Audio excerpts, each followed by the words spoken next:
serves a nationwide network of financial professionals. Call 1-800-290-7226 or email thequest@brokersalliance.com. And remember, when you need financial guidance, call Brokers Alliance.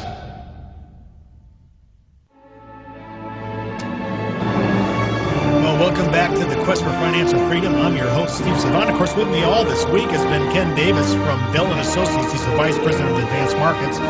And we're talking about taxes all week. And in this next segment, we're going to get something a little obscure. Most people don't even know about it. I'm so surprised, Ken. You can write me at thequest@brokersalliance.com or call me toll-free 1-800-290-7226.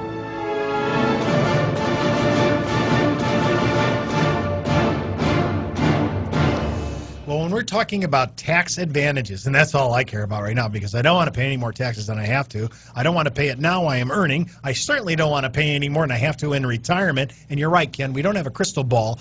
Steve, I know a lot of people think that Steve Savant is clairvoyant, but I can't tell you what the next 10 years are going to be. But if the good Lord wants to tip me in and make this show really popular, I'll take it. But I just want to say to you that I want to talk about this idea, say to you about the idea of life insurance. And generally, I would poo-poo the idea because I really don't want to mix a indemnification product with an income product. But if it's done right, Ken, you're telling me, I mean, there's some serious advantages to be had. And I don't want to really manage so much, should I do indexing or should I do participating whole life? I'm looking at the whole concept of tax-free income for life and the ability to transfer any unused portion of that to whoever I select tax-free. Well, yeah, let's go back and let's redefine, just as we did at the close of the break there for a second. Cash value life insurance, whole life, index life, variable life. Cash value life insurance is simply two pieces brought together. A savings element, cash investment, and an insurance element. And it's a hybrid product, and that makes it a little bit mysterious and hard to understand. But understand that through universal life types of products, cash value products, that you can build some substantial wealth on a tax-benefited basis, tax-deferred if used properly, tax-distributed, tax-free, and ultimately tax-free at death. It may just be tax-deferred if you don't do it right, but if it's done properly, you can get the growth and the distribution tax-free. There are costs for the life insurance. That's part of the formula. So there has to generally be a need for the life insurance. But if you're going to spend that on term insurance anyway, the excess premiums are going largely to the cash value and can build up tax-deferred, tax-free distributions during retirement and tax-free at death, again, if done properly. And we can't get in too much detail. Right, but that. you know, I mean, we're talking to you, Ken. You're a CPA. You're a certified financial planner. And, you know, I used to hear the old mantra, buy term and invest the difference. But it sounds like I have tax advantages, and they've really overcome the old, antiquated way of constructing these contracts and really have now upgraded them where the actual interior costs, if done correctly, can be really small and highly advantaged for the client. Well, that's exactly right. And I can tell you for quite a number of years I had a really poor image of the industry that I now serve. I did not like life insurance. It took me a while to fully understand how to use it properly. And the newer products with indexing and other things can really make these things sing. They have to be structured properly and done right, and they don't work in all circumstances. Sometimes they work, sometimes they don't. When I taught a course, an 8-hour course to the CPAs for the society, I helped them see the pure numbers. CPAs are numbers driven. So I said, okay, when does this make sense, when doesn't? In the short run, from 0 to 10 or 12 years, maybe it doesn't make sense. But boy, you get past that point on that pre-tax growth, and the numbers look really, really attractive in a cash value policy. Remember, this is a tool.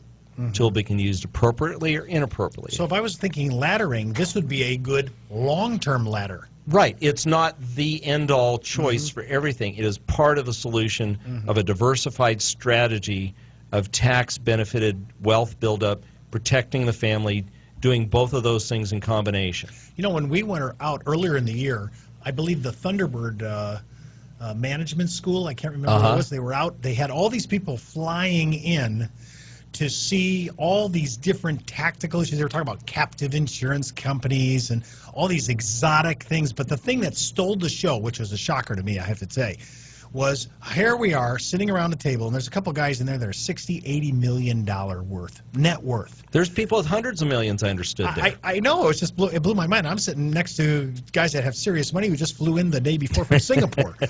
And the number one attended meeting of the entire week at the Thunderbird School was the issue on life insurance tax advantage investing. I was shocked because generally I'm thinking for high rollers, asset allocation models, sure. all these sophisticated ETF programs for accredited investors.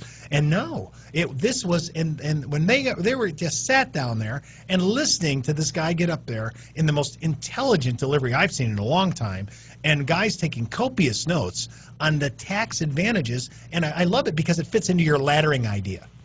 Well, absolutely. The tax deferral benefits, remember, it's both life insurance and it's investments. And think about it, what's happened in recent times? Everybody used to talk about rates of return and this mutual fund and that mutual fund and whatever, and the stock market, and I'm getting wealthy, and I'm making money off real estate, and all of these things have tanked. People woke up and said, wow, I'd like to have something safe and guaranteed. So the whole mindset has changed from a growth. So remember that formula we talked about? Top line gross income, Right. and that's what we were focused on before is growth. But then there's the deductions and the expenses and the taxes in between to get to the net bottom line. And we accountants love that bottom line, right? Right. So what if I could reduce the risk in trying to produce the top line? Sure, with lower risk, I'm going to get a lower return, right? But then if I can reduce the taxes in between, my net bottom line may not suffer much and actually may be competitive with the more aggressive one. So use the tax law as your friend and be smart about your strategy. Well, I'm thinking about if I start incorporating in my thinking my net spendable take-home money, no matter what I'm investing in from now on going forward, and I start to think, especially, and you said, after this market, I got to tell you, Ken, everybody, including myself, we have been shell-shocked. And I mean the psyche of the baby boomer, which is the largest retiring group that will ever probably retire in the country. I mean, think about it. We may be the biggest and the last of the biggest. I don't know. We'll see. But my mind says that if people are like I am, and we were in the industry, and we walked out of a bomb shelter in 2008, I mean, talking about ideas that we thought would be universal axioms, paradigms that would never change. And then we look at the last decade, they call it the lost decade. Right. I mean, people are looking for tax advantages to keep their money. They're looking for any kind of contractual guarantees. They're looking for any kind of subordinated rate. I mean, all these things it's kind of like the perfect storm for the kind of products that we talk about on the show on a regular basis that are tax deferred or have other tax advantages to them, because and grow wealth safely. It's safely because their suitability. If you ever done for probably the last 2 years, every time I put a suitability issue in front of a person, they do a little test to figure out what their suitability is, and you do the mark. But the risk tolerance. So talk about the country. The country has went so conservative in their risk tolerance, right? And what vehicles are going to serve up the kind of rate of return that you're going to need to beat inflation and still be conservative and keep what we call the beta risk down? Well, think about it.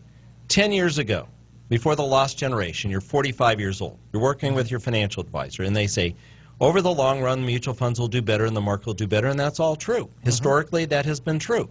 Once in a while, we get a 10-year period like we just did that's just awful. The S&P 500 was a negative 3% compound return over 10 years. That's that lost decade. Now you've gone from 45 to 55, and you're saying, gosh, I can't take that risk anymore. I could when I'm 45. I can't take it when I'm 55. Right. 10 more years, I'm in retirement mode. I've got to make some money, and I can't take the same risk I used to. When I think about, and I have this graph that was sent to me, where it looked at the last, I think it was the first 9 years of the 21st century here, where they actually showed the loss that you talked about for that first period in time. And then on top of that, just to kind of exacerbate the argument, they said if you were in any of these contracts that actually will never allow a loss on an annuity, as an example, that the S&P itself, taking the loss out, would have been a 6.65% gain over 10 years. Now, again, nothing to write home to mother about, but hey, better than the loss. Sure. And when I think about the new technology and the reduction of interior contractual costs, which all the trade magazines that are usually out there downing issues like we're talking about, they're starting to be appealed. I mean, even Susie Orman said something positive about Oh my annuities. gosh, seriously. And I saw Ben Stein. He's had articles on variable annuities as another alternative. I mean, people are waking up, and when you get third-party substantial,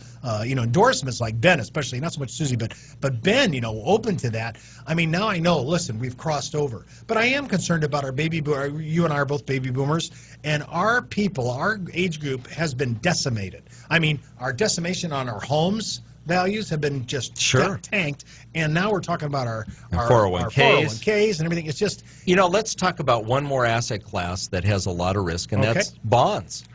If inflation takes off, bond values decline when interest rates rise. Interest rate frequently goes up with inflation. So if you think you're going to park your money in a safe place in a U.S. government bond or high-grade corporate bond, and that you're going to avoid all this stuff, think again. You have serious potential losses if inflation and interest rates rise. I could be wrong. I don't have a crystal ball, but think about it. Hey, look, even if you are wrong, what's the worst scenario?